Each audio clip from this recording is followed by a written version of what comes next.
Hola, hola, ¿cómo estamos? Buenas tardes, Arnoldo Cuellar, buenas tardes. ¿Qué tal, Julio? Qué gusto. Buenas tardes. Don Arturo, igualmente, ¿cómo estás?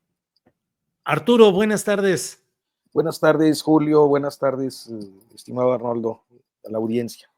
Muy bien, muchas gracias por estar aquí. Antes de entrar en materia, déjenme compartir con ustedes lo que está publicado en un 2x3, el portal informativo de Tamaulipas que dirige nuestra compañera Marta Olivia López.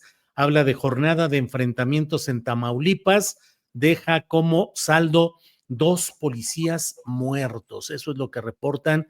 Al menos 2 policías de la Guardia Estatal murieron como resultado de una agresión armada ocurrida por la mañana de este 19 de noviembre en el municipio de Pedro J. Méndez, Tamaulipas. Posteriormente se confirmó la muerte de estos dos elementos policíacos. Fueron despojados de su unidad, la cual fue localizada posteriormente. Bueno, pues ahí está la información en el portal en un 2x3. Arnoldo Cuellar, la ocasión anterior, la semana pasada, empezaste tú, luego Arturo y luego César Pineda, que estuvo con nosotros en aquella ocasión. Así es que vamos a empezar hoy con Arturo Rodríguez.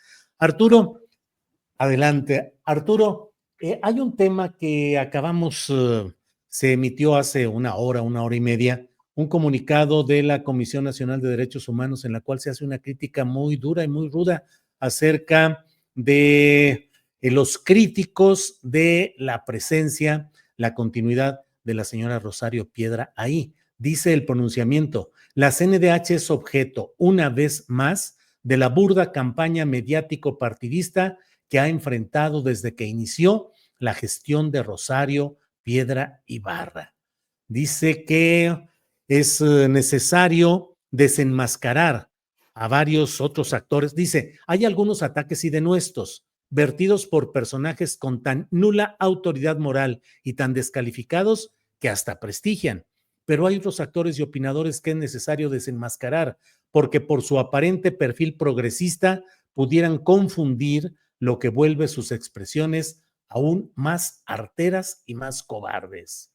Solo mencionamos uno, es el caso del texto de la señora Sabina Berman, publicado en un diario nacional, y como otros textos provenientes de este grupo de opinadores y políticos que pretenden asumirse en un enfoque progresista, entre comillas, crítico, entre comillas, y de derechos humanos, entre comillas, pero que hasta ahora subrepticiamente han mantenido estrechos vínculos con intereses políticos y económicos de corte conservador. Arturo Rodríguez, ¿cómo vas viendo la evolución de este tema y lo que opinas de bote pronto sobre esta respuesta en un pronunciamiento de la CNDH, Arturo? Oh, yo creo que hay varios ángulos para. Justo ahorita estaba leyéndolo cuando estábamos empezando, y porque, bueno, me parece que uno de los aspectos centrales a los que yo me referiría es a esta intolerancia a la crítica cuando procede de periodistas o comunicadores u opinadores que se consideran de izquierda. O sea, eh, me parece que hay una descalificación a priori de el perfil de quien puede tener una postura crítica a un proceso de selección, en este caso de reelección de la ombudsperson, eh, que contrasta con uno de los derechos que la propia comisión tiene que garantizar, como es el de la libertad de expresión. Hay un tono evidentemente ideologizado que despoja pues del tono institucional que tendría que mantener un organismo, una agencia del Estado considerada autónoma y con un mandato muy específico, que vuelve vulgar la postura que ahí se asume desde una lógica pues ciertamente ideológica. Me parece que la personalización es grave en el caso de Sabina Berman. También es este sentido u orientación facciosa a decir que hay quienes se asumen progresistas, pero que mantienen vínculos con otros sectores conservadores, conforme a los criterios de la propia comisión, lo cual, pues bueno, forma parte de una normalidad democrática, ¿no? Tener relación con todo tipo de actores. Entonces, así a bote pronto me parece eso un tanto desagradable, fuera de lugar por parte de la comisión. Creo que podría realizar su defensa o su apología a partir de un tono más institucional, de una información más precisa sobre cuáles son sus avances. Hay una postura de no, ellos dicen en el comunicado que hay quienes quisieran ver señalado al ejército mexicano como el principal violador de derechos humanos. Ellos dicen que no es así. Eso está bien, digo, si es como lo dicen, creo que podrían afirmarlo con información, con datos, más que con esta descalificación. Y finalmente, pues me parece que este deterioro que es advertible en la CNDH, en su desempeño como en su política comunicacional, pues confirma las críticas que desde la propia izquierda o desde aquellos comunicadores, periodistas, analistas que se asumen de izquierdas, se realizan a pues lo que ha sido el desempeño de Rosario Piedra. Gracias, Arturo. Arnoldo Cuellar, ¿qué opinas sobre este tema? Pues de la postura, de la crítica de la CNDH a quienes han criticado el proceso y el resultado y la gestión de la propia Rosario Piedra en la CNDH. ¿Qué opinas, Arnoldo? Voy a citar al ausente maestro Temoris para decir que esta es la sanjuanización de la CNDH, ¿no? Uh-huh. Creo que pues conduce a una mayor legitimación de la función que deben cumplir este tipo de organismos, que deberían ser espacios de tolerancia, espacios de diálogo, espacios... tienen dos funciones, ¿no? Una de ellas es este control que casi es más moral que de cualquier otro tipo por la falta de dientes, como se dice normalmente en política, de punitividad hacia los abusos del poder en contra de ciudadanos, ¿no? Es el poder quien violenta derechos humanos. En el caso de que lo hagan particulares, son simplemente delitos. Y la otra es la cultura de los derechos humanos, promoverla y promover sobre todo la convivencia, la tolerancia, el respeto a todas las opiniones. Entonces, pues bueno, están absolutamente fuera de lugar, revela una gran frustración. Yo no dudo que además de bueno, pues las enormes críticas que se llevó, la decisión del Senado, yo diría, a mí sí me parece que hubo un sesgo un tanto misógino y un tanto personalista en muchas descalificaciones a Rosario Piedra, porque en realidad el responsable fue el Senado, los senadores de Morena y ya todas las especulaciones que hay en torno a quién pudo haber estado detrás de la decisión, ninguna comprobada, muchas suposiciones, desde luego muchas de ellas legítimas en el ánimo del debate público, ¿no? Pero ahí está la responsabilidad. En todo caso, Ibarra ni siquiera, Rosario Piedra, ni siquiera tendría que entrar a esta polémica. Sí podría en un momento dado plantear estas cuestiones donde se personalizó y quizás se le señalaron cuestiones muy concretas que no tenían que ver mucho a veces con su desempeño, sino esta contradicción, o que se quiere ver como una contradicción entre la herencia que pudo haber tenido de su madre, herencia moral, herencia política y su propio desempeño, que creo que tampoco viene al caso. Cada individuo es responsable de sus propias decisiones, de su trayectoria, y independientemente de sus ascendientes o incluso de sus descendientes, ¿no? Entramos a ese tema donde la cierta rijosidad de quienes han estado confrontándose con la cuarta transformación, con los regímenes de López Obrador y Claudia Sheinbaum, encuentran asideros en todo y lo suman a su bagaje de críticas y de descalificaciones. Y entonces el debate se vuelve muy pantanoso, ¿no? Porque, bueno, pues se deriva a que si esto pasó con la Comisión Nacional de Derechos Humanos es algo que va a ocurrir inevitablemente en el caso del Poder Judicial, que creo que son dos debates distintos. Y si algo no contribuye a clarificar lo que está pasando en México, es esta enorme melcocha de pasiones y de ideología y de resentimientos que nos impide de ambos lados del espectro de la polarización revisar con calma dónde hay oportunidades para que se revisen errores del pasado, dónde están ocurriendo errores del presente, del actual régimen, cómo podrían ser corregidos y cómo podrían ser utilizados para no repetirse, en una enorme batalla confrontativa que lo único que nos está haciendo es ocultar la realidad de muchas de las cuestiones concretas que sí están afectando a buena parte a casi todos los ciudadanos del país. Lamento mucho eso, ¿no? Yo he criticado la decisión del Senado y creo que es válido y ni siquiera me siento aludido por lo que dice ahorita el comunicado de la CNDH, pero sí lamento mucho que sea imposible en este momento ya discutir cualquier cosa en México si no te atrincheras en uno u otro lado del espectro y echas mano de toda clase de descalificaciones, falacias, extrapolaciones, que me parece lo más nefasto porque pues periodistas y analistas y intelectuales que se precian de una capacidad de interpretación de los fenómenos políticos están abandonando esa posibilidad para simplemente meterse a batallas de lodo, ¿no? Creo que en la medida de lo posible tendríamos que evitar eso manteniendo el tono de la crítica, ¿no? Bien, Arnoldo. Arturo, esta parte que nos comenta Arnoldo Cuellar de cómo pareciera que la inercia, la corriente de opinión, sobre todo expresada en redes sociales, obliga casi a trincherarte y a tomar una posición única y de... ¿Qué, perdón? Redes sociales, periódicos, canales de televisión, partidos políticos, tribunas parlamentarias, está en todos lados.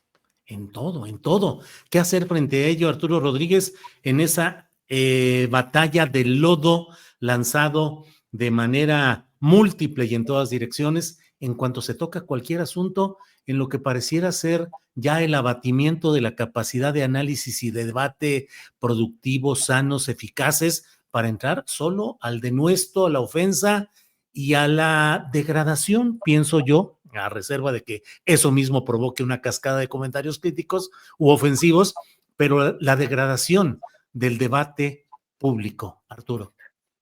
Yo creo que es una realidad a la que nos enfrentamos desde hace ya bastantes años. No creo que sea específicamente de estos últimos 6.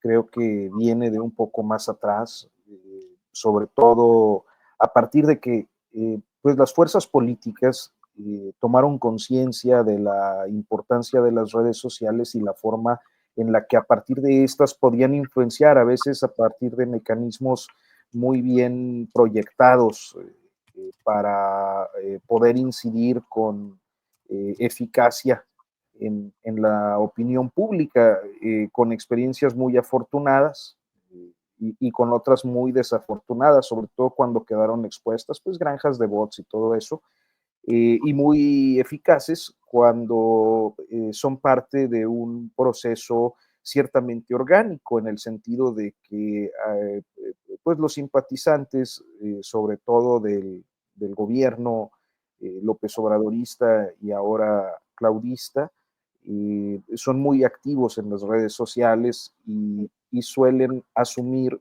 pues posturas que defienden aquello en lo que creen. Entonces nos enfrentamos a una realidad que considero nos pone ante una disyuntiva, mantener un tono congruente con lo que pues cada quien ha hecho o ha realizado a través del tiempo, independientemente de quién está en el poder, o sucumbir a la dictadura del clic y del like y de la reacción, que creo que ha resultado perjudicial porque no son pocos los casos en los que alguien que se siente bajo acoso termina colocándose o atrincherándose, para usar el vocablo arnoldense, en una postura ideológica o en la misma línea de algún grupo de poder, eh, o bien, pues, y sentirse ahí cómodo y un tanto más protegido aplaudido por uno de los dos bandos, que quedarse bajo fuego, bajo doble fuego, ¿no? Un fuego cruzado, que creo que es lo que pues, nos ha pasado en algunas ocasiones a algunos.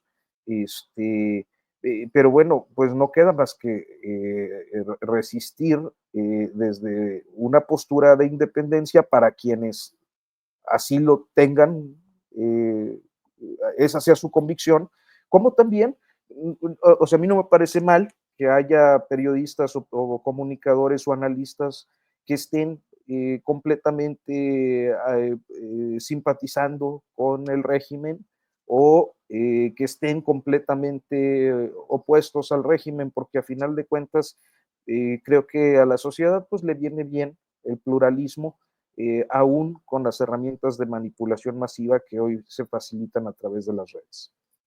Bien, Arturo, gracias. Damos la bienvenida a Diana Fuentes, que nos acompaña en esta mesa. Ella es filósofa, profesora investigadora de la UAM Xochimilco y parte del comité editorial de la revista Sentido Común. No. Diana Fuentes, perdón, Revista Común, Revista Común. Sí. Sí. Diana Fuentes, buenas tardes, bienvenida. Buenas tardes, me disculpo por el retraso, pero estas cosas de pronto de la vida laboral no tienen palabra, pero acá estoy con mucho gusto compartiendo con ustedes. Gracias por la invitación. Así es, Diana, gracias. Estamos hablando, no sé si alcanzaste a enterarte del comunicado de la CNDH y todo lo que implica con los señalamientos, las críticas duras a los críticos y poniendo como ejemplo específico a Sabina Berman, señalándola en términos pues muy directos y muy confrontacionales. ¿Qué opinas de este comunicado en sí y de la postura y de lo que está sucediendo en la CNDH? Diana Fuentes. Sí, espero que la red también aquí tenga palabra. Bueno, yo creo que escuchaba hace un momento lo que se refería y creo que efectivamente estamos en un ambiente, en un momento en el que resultaría particularmente importante mirar cuál es el lugar que va a ocupar eso que durante varias décadas se denominó la sociedad civil, pero que podríamos también conceptualizar de otra manera y que tiene que ver con pues las personas, los sujetos que de un modo u otro tenemos derecho a participar de la manera en la que el gobierno, cualquier gobierno, pero este gobierno también en lo particular, da un cauce específico a las, no solo políticas públicas, sino a quienes van a conducir y ocupar espacios de carácter estratégico, como en este caso la CNDH, puesto que además es un lugar que tiene una relación directa con ese sector que es la ciudadanía. Me parece importante porque digamos que esto es lo que haría también saludable, de algún modo u otro, ayudaría a sanear el debate público, precisamente de lo que se mencionaba hace un momento, a través de los medios, los cauces, las estrategias que permitirían que demandas que emanan de ciertos sectores de la sociedad, que intentan incidir en ciertas decisiones que les parecen fundamentales, tengan un cauce que den ocasión, pues, a que éstas se concreten o se diriman o se discutan o digamos, se puedan prefigurar, cuando menos en el orden del discurso y de la discusión democrática. Entonces, me parece que lo que estamos ahora viviendo es un otro momento de el gobierno de la Cuarta Transformación, en el que también está en juego la manera en la que va a construir los cauces de esa relación con la sociedad, ¿no? De qué formas va a dar cabida a que, más allá de la estructura de los partidos que en las democracias representativas contemporáneas son las instituciones que perfilan también intereses políticos, más allá de los partidos y no exclusivamente en estos, se pueda permitir entonces que la sociedad también exprese sus propios intereses y claro. que en esa medida puedan participar en las decisiones políticas. Y en específico sobre el tono del mensaje y las palabras usadas en este pronunciamiento de la CNDH, ¿qué opinas, Diana? Bueno, me parece que habría que, pues sí, que decididamente decir que es necesario que el tono y que el registro del discurso sea otro.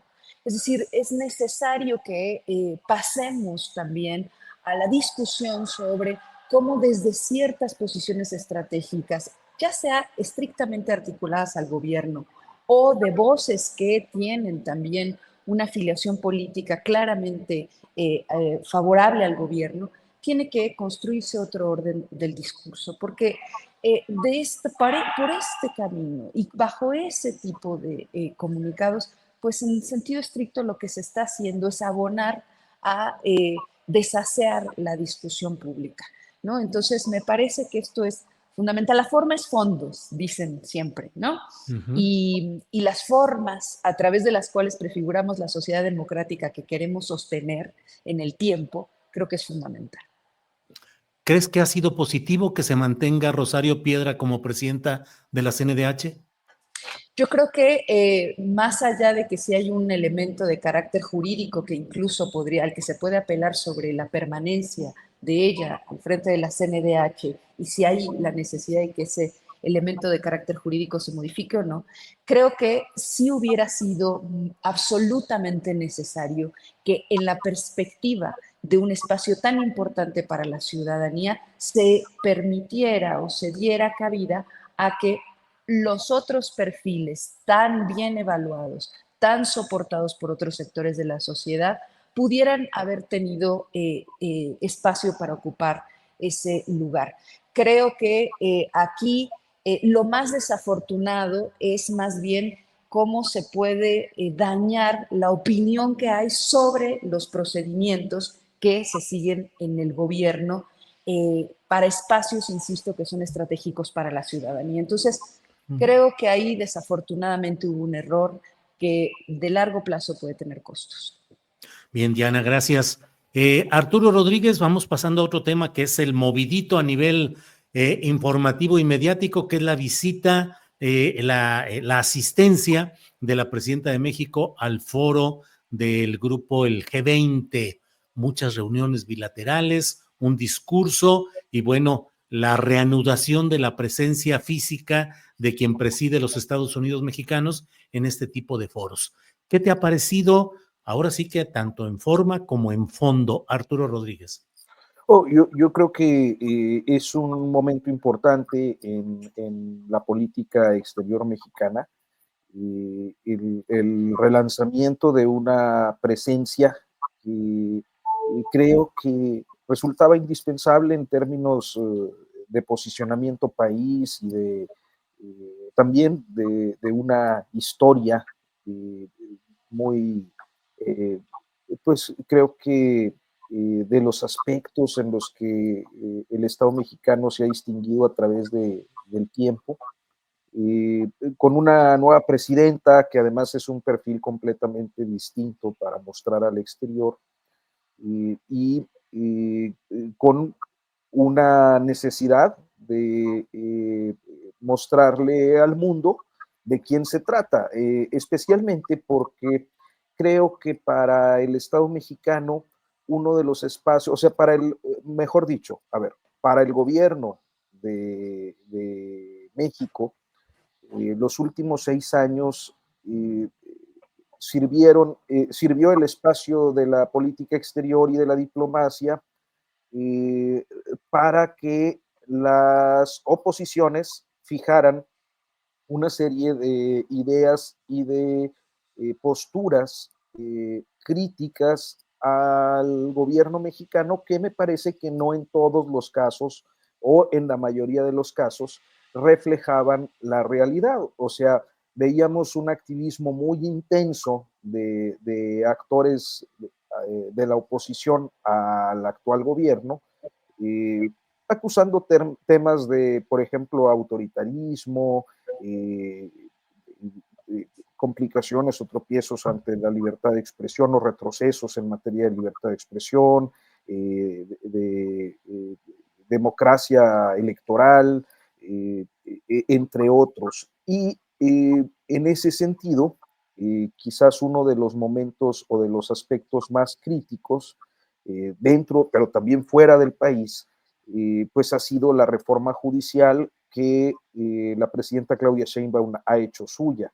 Entonces, no solo se trata del relanzamiento de la postura, de la presencia, sino también de una necesidad para el país de que se explique esta eh, reforma y este cambio en las políticas, en el propio sistema, y para, pues al menos tengan la otra parte. Y entonces a mí me parece muy positivo. Creo que hay otros aspectos ahí en la mesa de la discusión. El más mediático pues ha sido el tema de la reunión con Biden y muy específicamente el asunto de la información sobre la detención del Mayo Zambada, pero no sé si eso va a ser parte de otro momento en esta mesa, pero creo que ha sido precisamente eso, un tema muy específico de pues, cobertura mediática, porque además hay mucho interés en la opinión pública sobre ese tipo de temas, el Chapo y los Mayos y cosas así. Pero en una perspectiva amplia yo pensaría eso, que es un momento importante y que marca un cambio, un sello muy distintivo de Sheinbaum en materia de política exterior. Gracias, Arturo. Arnoldo Cuellar, ¿cómo has visto la participación de la presidenta Sheinbaum en el G20? Ahora sí que fondo y forma, Arnoldo. Pues bueno, a mí me encantó, ¿no? La presencia de una mujer política con entereza, con capacidad de diálogo, con capacidad discursiva, con ideas, con algunas propuestas a contracorriente del momento que vive el mundo, ¿no? Con el mayor número de guerras en muchísimos años en desarrollo. Me pareció, me dio orgullo, pues, en ese sentido. Sé que muchas de estas cuestiones no tendrían trascendencia ante los muy localizados y muy enraizados intereses de las potencias, pero me parece que le da un lugar importante al país y que también establece un marco para las futuras negociaciones bilaterales, o sea, estar con Biden y estar también con el mandatario chino, con Macron y con los canadienses que ahí andaban queriendo expulsarnos del TEMEC, algunos de ellos, pues no todos. Me pareció muy bien, ¿no? Creo que ha sido una presencia muy importante. No compararía el tema con lo que hacía o no hacía López Obrador. Creo que es un nuevo momento. Creo que nadie en la cumbre está pensando en el pasado, sino en lo que viene. Y particularmente este tema que mencionaba Arturo de la reunión con Biden, también me pareció que habría que superar ya este distanciamiento. Bueno, esto cambiará definitivamente en enero cuando llegue Trump, pero muchos problemas en los que estamos metidos las naciones del mundo, no solamente en el lado del continente americano, este tema ya es global, ya la migración, el cambio climático, el crimen organizado no respetan de ninguna manera ni fronteras ni hemisferios, tendrían que ser asumidos con visiones multilaterales, ¿no? Y que hay que luchar por eso, porque no se puede, el simple encierro que quieren los países del norte global para evitar los problemas, que se parece mucho a lo que dicen aquí los gobernadores de repente de Guanajuato, de Querétaro, que van a blindar los estados para que no entre la delincuencia, no es es una estupidez absoluta, ¿no? Se peleó por años porque el mundo estuviese comunicado en capitales, en movilidad, en productos y en materias primas, y ahora se quiere aislar de alguna manera para no permitir pues los daños colaterales de algunos de esos flujos, ¿no? Creo que hay que abordarlos y seguir hacia adelante. En ese sentido, pues, me parece que algo muy bueno saldrá de todo esto, de que México relance una política con iniciativa, ¿no? Sobre todo, no reactiva, y también superar esa etapa de pequeños pleitos de vecindario como pasó con algunos países latinoamericanos que ni al caso vienen cuando los debates están en otra parte, ¿no? Bien, gracias, Arnoldo. Diana Fuentes, Diana, ¿qué nos dices? ¿Qué opinas de los significados, de las implicaciones de esta participación de la presidenta en el G20? Diana. Bueno, yo creo que primero hay que tener en consideración también qué es ese espacio, ¿no? Es decir, ahí donde se plantean a veces o se supone que se reúnen para plantear incluso políticas macroeconómicas que impactarán en sentido estricto no solo a las naciones participantes, sino a buena parte de las regiones en donde ellos tienen una presencia dominante. El G20 ha sido pues el espacio en el que se han reunido las grandes potencias mundiales y siempre se está un poco a la expectativa de qué es lo que va a suceder ahí, qué es lo que se va a decir. eh, y creo que en el contexto actual era particularmente relevante dado lo que estamos viendo que sucede también en el mundo, el lugar, las decisiones que están tomando los Estados Unidos, por ejemplo. Pero para apuntar hacia lo de Claudia, a mí también me gustó mucho su participación. Me parece que además el acento que se ha puesto en ese pequeño momento de su discurso en el que habla de, pues justo replicar el programa que aquí se ha hecho, Sembrando Vida, como una estrategia que ayude a mitigar el calentamiento global y también como una estrategia de reducción de pobreza, puesto que vuelve a poner en el centro la posibilidad de vivir del campo, ¿no? De vivir dignamente del campo, y que dando un dato que por simbólico y por significativo es clarísimo, si él se pusiera, ¿no?, un porcentaje mínimo, el 1% de lo que se destina a, los montos para la militarización, las Fuerzas Armadas, o todo lo que esto requiere en el mundo, se lograría tener realmente una política global que estuviera destinada para allá. Me parece que ese momento de su discurso que ha sido tan enfatizado es también el rasgo que podría distinguir cuál es la mirada que tiene México sobre su política exterior, sobre para qué sale al mundo. Es decir, qué busca, no solo el lobby de los acuerdos comerciales, no solo tratar, ¿no?, de pactar o de cerrar pues vías que permitan el desarrollo económico de nuestro país, sino también de dar una orientación y un perfil y una mirada geoestratégica diferente.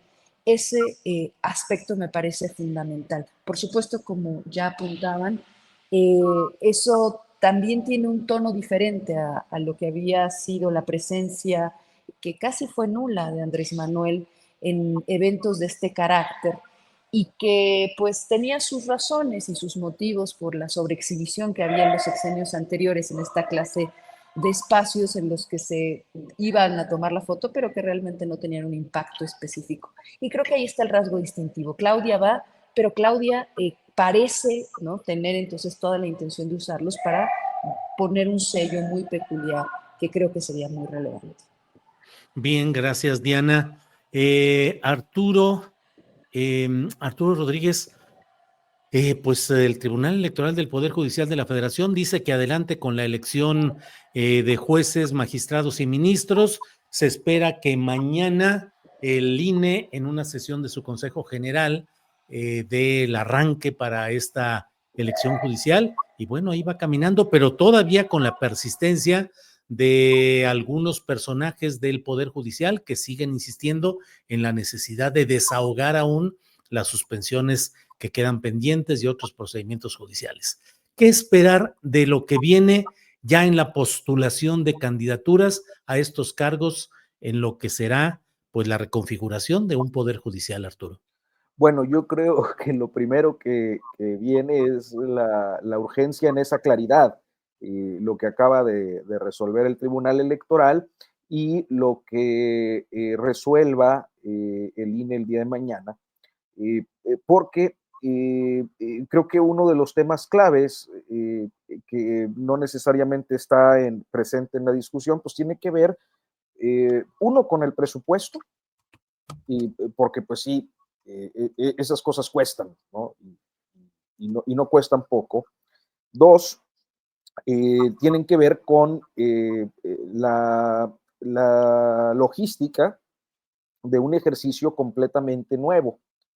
y además demasiado copioso, demasiado abundante en la cantidad de cargos, aún con el escalonamiento que se ha planteado darle. Son demasiados cargos en disputa. Entonces, me parece que hay una urgencia pragmática de la institucionalidad electoral por ir resolviendo estos aspectos para poder cumplir en tiempo y forma con el mandato. Y también hay un derecho, conforme a las normas existentes, de pues litigar o impugnar las medidas que se desprenden de la reforma al sistema judicial. Entonces, estamos ante esas dos vías. Yo creo que a final de cuentas, las decisiones que se han tomado, inclusive en la Suprema Corte de Justicia, en esa sesión donde Pérez Dayán pues, se posibilita la concreción, nos llevan a pensar que pues es muy difícil la procedencia de cualquiera de los recursos que están todavía en desahogo, y que el tema de la organización, de la lana, del presupuesto, de un proceso que creo es inevitable, pues tiene que irse resolviendo. Entonces, así es como lo veo desde una perspectiva no interesada en ninguno de los dos puntos. Creo que también a veces pareciera que eso se nos atribuye a los que opinamos, o al menos es lo que percibo en el chat. Pero sí, me parece que es urgente que se vayan resolviendo los plazos, los presupuestos, las logísticas que se van a tener que seguir para que el ejercicio pues salga lo mejor que pueda salir. Gracias, Arturo. Oye, Arnoldo, para seguir aquí poniéndome aquí progre, buena ondita, así en la camiseta, para que nadie dude de ello, déjame, tú estás con bueno, sí, Arnoldo, ¿qué opinas de este proceso que se viene de la postulación y las candidaturas a los puestos de elección popular en materia del Poder Judicial? Hay quienes, viendo lo que ha pasado con la CNDH, dicen que es como un preámbulo de cómo pueden venirse las cosas en todo esto, en lo cual haya planillas o grupos que propongan pues candidaturas muy decididas a no abrir ninguna brecha a los adversarios y constituir un poder judicial popular. Arnoldo, ¿qué opinas? Primero que nada, complementar la frase de la camiseta próxima que viene. Somos progres, buena ondita, pero no le hacemos mal a nadie, ¿no? Muy bien. Eso está bien, Arnoldo. Sí nos están tundiendo en serio en el chat.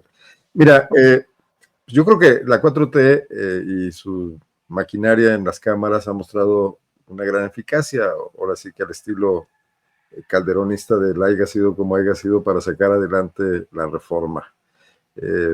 Contra todo tropiezo, machacando lo que sea necesario, echando mano de toda clase de instrumentos, incluyendo la cooptación de estos políticos que dieron el paso hacia ellos. Pero que eso no era lo complicado de la reforma, o sea, tenía su reto, pero lo complicado va a ser la instrumentación. Y a mí sí me queda claro, más allá de lo de la CNDH, que sí aquí también veo comentarios en el sentido de que la derecha quiere usar a la CNDH para golpear a la 4T. Me parece que la derecha no necesita para nada a una institución con un presupuesto raquítico y sin ninguna facultad legal para provocar el menor cisma en el aparato de público, si tiene todo lo que ya tiene, ¿no? Que son los medios de comunicación, los grupos empresariales, que por cierto se mueven de un lado a otro también recibiendo beneficios y oponiéndose cuando así les conviene.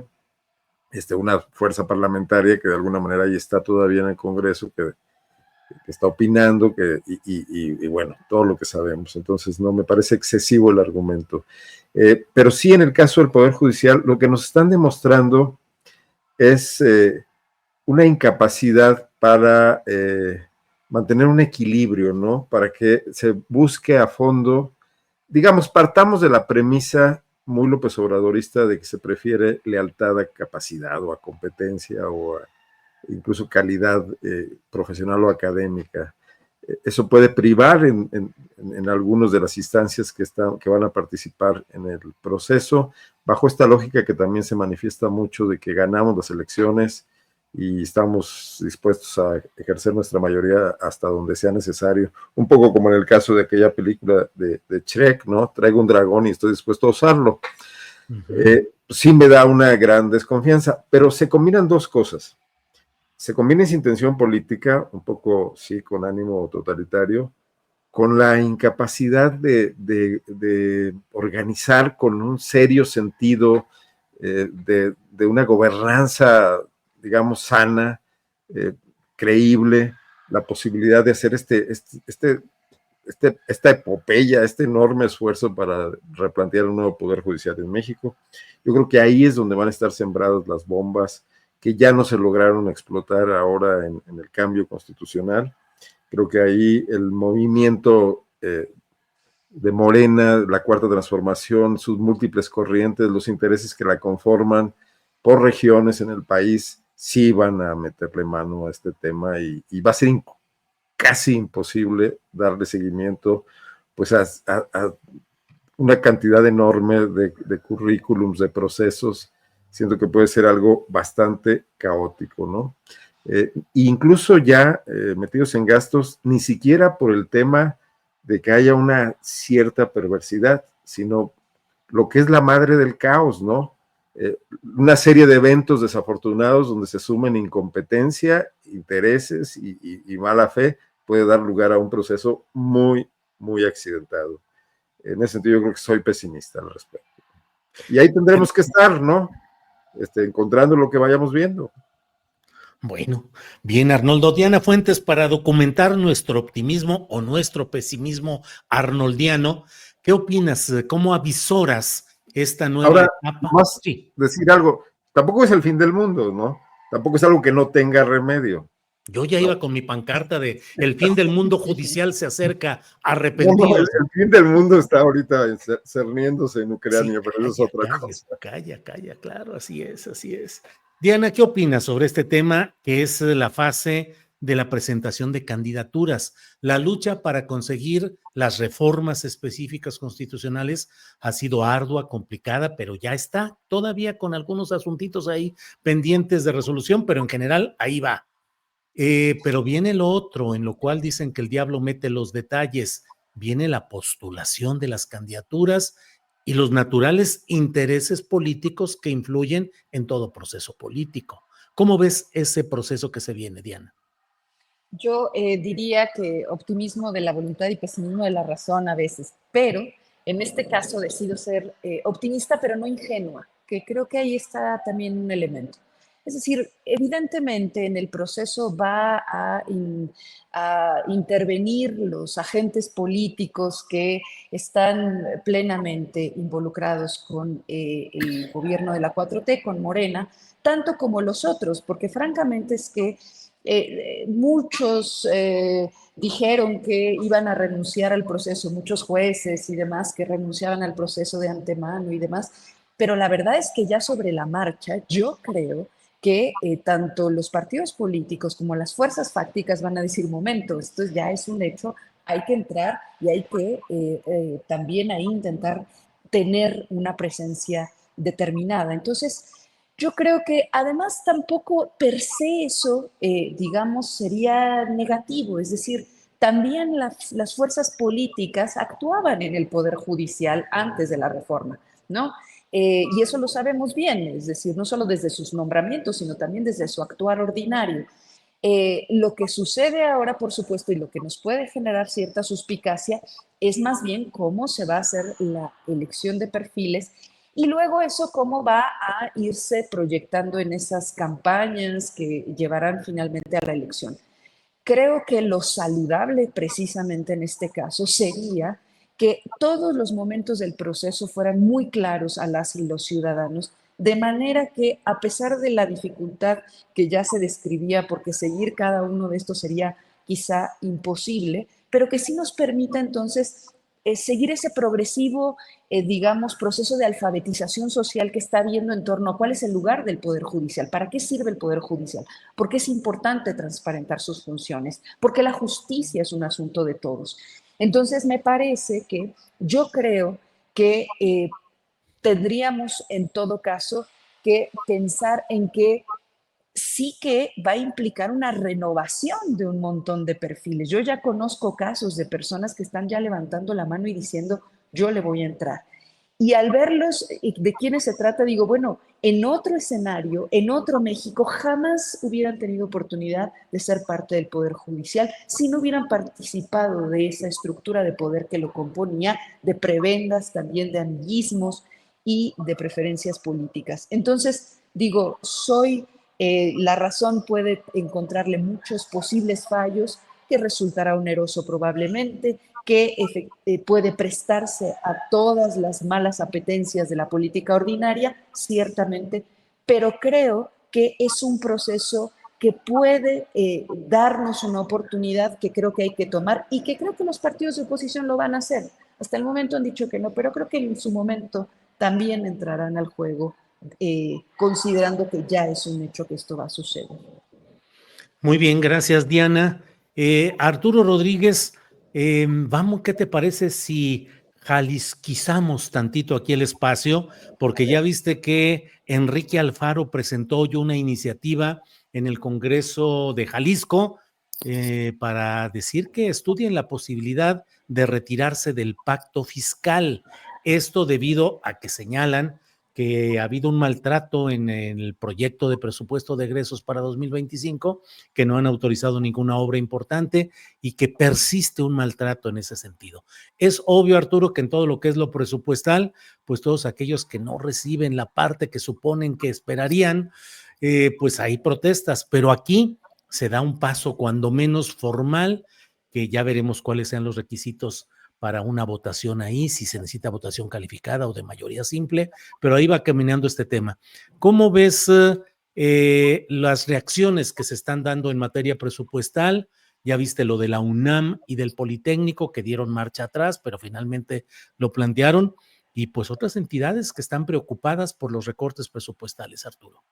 Bueno, son varios temas, ¿no? El centro es presupuesto, naturalmente, un presupuesto que desde el inicio del gobierno de López Obrador, con una continuidad en este momento, en este trance, se ha concentrado el presupuesto en pues, diferentes programas, proyectos federales, efectivamente provocando recortes importantes a los gobernadores de los estados, que mayoritariamente están sufriendo. Lo que pasa es que también como mayoritariamente son pues del mismo partido que de la presidencia, pues no lo expresan o no de una manera tan enérgica como si lo hacen los gobernadores o algunos gobernadores de oposición al partido gobernante a nivel federal.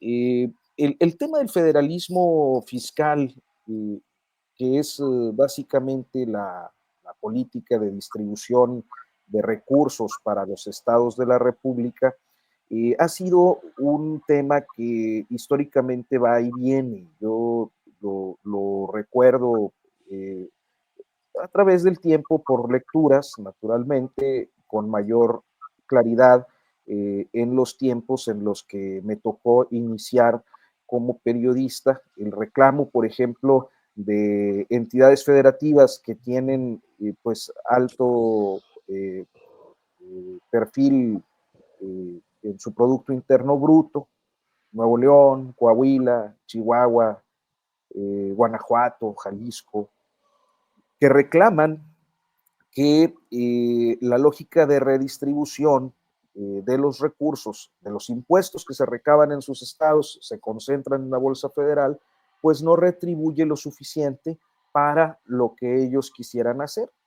Yo creo que si tuviéramos que simplificar, es un tema de lucha permanente, en especial en un país que se ha caracterizado a través de la historia por ser centralista y que en el caso del gobierno de López Obrador, muy concretamente, tuvo un sentido muy lógico, además, de tener una mayor concentración de recursos en los estados donde hay un atraso en los indicadores de bienestar respecto a los estados con mayores beneficios. Lo que pasa es que en esos estados donde existen mejores condiciones de infraestructura, de calidad de vida, de bienestar en general, hay ya un deterioro a 6 años de distancia que se observa en las redes carreteras, en las universidades públicas, en diferentes políticas, inclusive relacionadas con el campo o con otros temas. Y el reclamo, pues, ha sido persistente de manera muy notoria durante la Alianza Federalista de Gobernadores, que duró hasta 2021, cuando pues ya todos salieron. Y el único que sobrevive de aquella época es precisamente Alfaro, que retoma este planteamiento que en su momento se había hecho en la Alianza Federalista en 2021, cuando todavía había este grupo de gobernadores muy proactivos, pero que me parece que en términos constitucionales es prácticamente imposible de realizar. O sea, salirse del pacto fiscal federal es un absurdo que, pues, en todo caso sería un instrumento, digámoslo así, de retórica política llevado al ámbito legislativo local, pero sin la menor posibilidad de tener efectos en el desahogo del presupuesto como lo está proyectando el gobierno de Claudia Sheinbaum. Entonces, creo que es eso, a final de cuentas, una protesta legítima, naturalmente, que está usando un canal, como suelen usarlo los gobernantes, para fijar una postura de resistencia y de exigencia de mayores recursos, independientemente de que logre algo o no, porque pues ahora sí que el no ya lo tienen. Claro. Bien, Arturo, gracias. Arnoldo Cuellar, ¿cómo ves el tema del cártel de Sinaloa presente en España? 14 personas detenidas allá, acusadas de formar parte, aliados, pues, con el cártel de Sinaloa. Y bueno, pues no deja ser España, donde están varios expresidentes que se han ido para allá, tanto Pero Felipe dame Calderón. permiso de meterme al tema jalisciense, poquito. Ana Fuentes, ve nada más. Aquí, ¿cómo es esta mesa? Es la mesa Montessori. Adelante, Arnoldo. Andábamos muy ordenados porque hay Sí, visitas, Arnoldo. sí. Pero ya no pudieron más. No, pues es que así es, No, así son los de sí Guanajuato. voy a llevarle la contra, Arturo, porque me parece que es demasiado cordial cuando dice que tiene derecho Alfaro a hacer esto, y que me parece absolutamente un planteamiento demagógico, ¿no? El tipo se va en 15 días, ¿qué puede llevar adelante, no? Digo, habría que preguntarle a Pablo Lemos cómo se siente. Mira, en Guanajuato, el gobernador Diego Sinue Rodríguez Vallejo planteó la controversia constitucional contra la reforma judicial media hora antes de dejar el poder, ¿no? Y dejó con un problema bastante regular a Livia Denise García Muñoz Ledo, que está ahorita por todos lados planteando apoyo de la federación para muchos temas, dos de ellos centrales, el tema de la seguridad. Incluso está el fuerte rumor de que el fiscal que va a sustituir a Carlos Amarripa será en acuerdo con el gobierno federal. Se menciona, por ejemplo, a Renato Sales como un probable candidato que viene de Campeche, y antes estuvo en Ciudad de México, ¿no? Y que es más defeño, más chilango que campechano, pero bueno. Entonces está esa piedra incómoda del planteamiento que le dejó su antecesor. Me parece que un poco es la misma herencia que puede dejarle Alfaro a Pablo Lemos. Pero además los gobiernos estatales que están recibiendo las participaciones que les toca por ley, y lo que no están recibiendo son los apoyos adicionales que fueron en el tiempo de Felipe Calderón, del propio de Fox, incluso que provenían de los excedentes petroleros y que sirvieron para enormes desperdicios. Aquí todavía existen 1,000 hectáreas de un enorme terreno baldío en una de las zonas más productivas de Guanajuato, de mejor calidad de tierra, que Juan Manuel Oliva compró para hacer una supuesta refinería en los últimos años del sexenio de Felipe Calderón, que tampoco se hizo en Hidalgo, donde aparentemente cayó la decisión, ¿no? Claro. Y se gastó con dinero que luego Calderón le repuso a Juan Manuel Oliva. Sí. Yo me imagino que en Jalisco las cosas no son muy distintas. Hay subejercicios en todas las dependencias estatales. El recurso que les llega no lo aplican en forma. Aquí les sobró en la campaña para inventar una tarjeta rosa que obtuvo absolutamente electorales. Entonces, si no gastan bien el dinero que les toca por ley, ¿para qué quieren más dinero? ¿No? Esa Claro. habría que pensar. Y la otra, no son autosuficientes, no generan sus propios beneficios fiscales. Mira, vuelvo a guanajuatizar. No, guanajuatíes. Una semana antes de irse, Diego Sinue le regaló a un grupo privado, a un consorcio mexicano-español, una carretera que produce 200 millones de pesos al año para completar una concesión para hacer una carretera nueva a San Miguel Allende. O sea, esa carretera estatal, donde el cobro de casetas lo cobraba el Estado y iba al erario estatal, le producía 250 millones de pesos al año con un costo de 50 millones de pesos de operación. Y se le entrega así tal cual a un grupo privado como parte de un acuerdo de concesión, Claro. en una medida que todos observamos como de año de Hidalgo, absolutamente. Sí. Entonces, Bien. me parece que no hay por ahí por dónde hacerse en el sentido de que pueda prosperar esta iniciativa de Mago. Bien. Arnoldo, gracias. Diana Fuentes, Arnoldo y Arturo, nos llega la parte final del programa, así es que tenemos espacio para un postrecito de minutito, 2 minutitos cuando mucho. Diana, el tema que desees abordar al final de este programa, por favor. Bueno, mira, primero quiero aprovechar para hacer comercial y entonces decir que Pie de Página está organizando una tertuliana este jueves que va a tener como motivo de reunión, pues precisamente tratar de hacer un análisis sobre el proyecto de presupuesto de egresos que se presentó para 2025.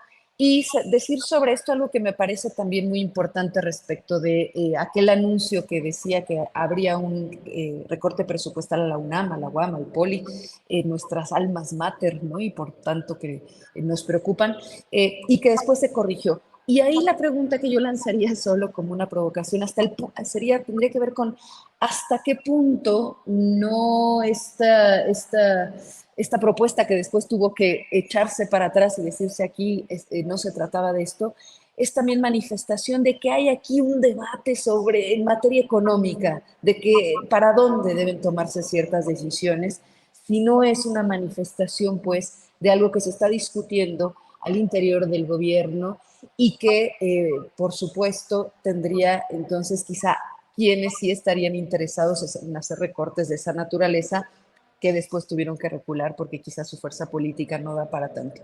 Bueno, eso solo como una hipótesis que como todas las hipótesis pues pueden ser falseadas por la realidad. Muy bien, gracias Diana. Vamos con Arturo Rodríguez. Arturo, postrecito final, por favor. No, mira, yo creo que es interesante esta parte del presupuesto, o sea, me parece que sí hay ámbitos en los que se está resintiendo mucho desde hace tiempo el recorte. Creo también que había algunos ámbitos que pues incurrían en excesos que facilitaban los desfalcos, el gasto excesivo e innecesario en diferentes cosas, pero también me parece que una de las ideas que a mí se me quedó muy clara es que hay funciones esenciales del Estado mexicano eh, que tienen que ver con educación superior, con investigación, con pues muchísimos temas, ¿no? Y que lejos de fortalecerse, simplemente se les extinguió o se les redujo el presupuesto. Yo creo que eso es medible.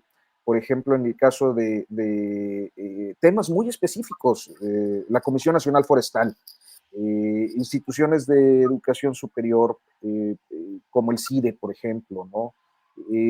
Que fueron la CONAZA, la Comisión Nacional de Zonas Áridas, ¿no? Donde está también el campesinado, ese que no se ve porque los estados norteños suelen siempre regodearse mucho en su holgadez económica, en su bonanza, pero sin mirar ese espacio tremendo de pobreza en sus desiertos, ¿no?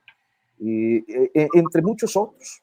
Entonces, creo que, pues sí, estamos ante una situación, coincido con Diana, en la que pareciera haber internamente en el gobierno un debate, y lo que a mí me provoca una cierta esperanza en este contexto es que percibo que hay una serie de compromisos por la propia definición de la presidenta que pudieran redundar, particularmente en estos temas como el cuidado ambiental, como la educación superior, entre otros, pues en un mejoramiento en un mejoramiento que además en este caso quedó muy claro, ¿no? Con la decisión de dar marcha atrás a la propuesta con estas instituciones de educación superior. Faltan las otras, porque no todas iban en el paquete de lo que se revirtió en días pasados. Ahí las universidades estatales tienen todavía una bronca fuerte, inclusive adeudos importantes. Entonces, eso es lo que me provocaría esperanza, una definición, una visión diferente de la presidenta. Muy bien, Arturo, gracias. Para cerrar, Arnoldo Cuellar, postrecito, por favor. Pues para no dejar el tema colgado, hablar de lo del famoso cártel de Sinaloa en España. Creo que eso más bien el éxito. Lo que tú quieres, ¿no? Fíjate, hombre. O sea, el éxito de imagen que tienen los cárteles mexicanos, que pueden ser usados como para potenciar las noticias y armar algo de escándalo, porque leyendo las notas no hay ninguna información sólida que ligue el tema. O sea, es un asesinato de un personaje originario de Kosovo que ocurre en agosto y que se investiga durante varios meses porque denuncian sus familiares y finalmente se encuentran los asesinos, que resulta que distribuyen droga que muy probablemente proviene de México, pero no veo estricta, y esto salió en todos los periódicos con la cabeza de desarticulan célula del cártel mexicano de Jalisco, no, perdón, de Sinaloa, ¿no? Pero no hay, ni siquiera sabemos la nacionalidad de los detenidos, de ninguno de ellos, ni del líder ni de los demás, que el personaje que anda en silla de ruedas con una pistola. Entonces, pues bueno, creo que eso ya se llegó para quedarse, ¿no? Esta condena que hacen los norteamericanos y este invento de que los cárteles mexicanos son muy poderosos, muy potentes, tienen invadido el mundo y que muy probablemente lo que se trata sea de ocultar otras narrativas y otros cárteles que también están haciendo lo mismo, ¿no? Bueno, nada más eso y rápidamente, Julio, si me permites un anuncio, este viernes y sábado en la Ciudad de México vamos a estar ya realizando esta cumbre mundial de periodismo sobre cambio climático e impacto en mujeres y poblaciones vulnerables. Pues ya sé que hubo críticas porque lo vamos a llevar a cabo en el Centro de Cultura Digital de la malhadada Estela de Luz, pero bueno, fue lo que se pudo conseguir, con apoyo de varias organizaciones, de Conectas, de Artículo 19, del Centro Pulitzer, de la Fundación Heinrich Böll, del gobierno británico, de Rompeviento, por supuesto, nuestros colegas, y de Mercy Corps. Vamos a estar el viernes en talleres, ya se llenaron, por fortuna, está el cupo totalmente agotado, y el sábado en conferencias. Ahí el programa pues lo pueden encontrar en las páginas de PopLab y también en las redes sociales nuestras. Bien. Nada más agradecer. Bien, muchas gracias, Arnoldo, Arturo, Diana, muchas gracias por esta ocasión. Nos veremos pronto. Gracias. Hasta luego. Saludos.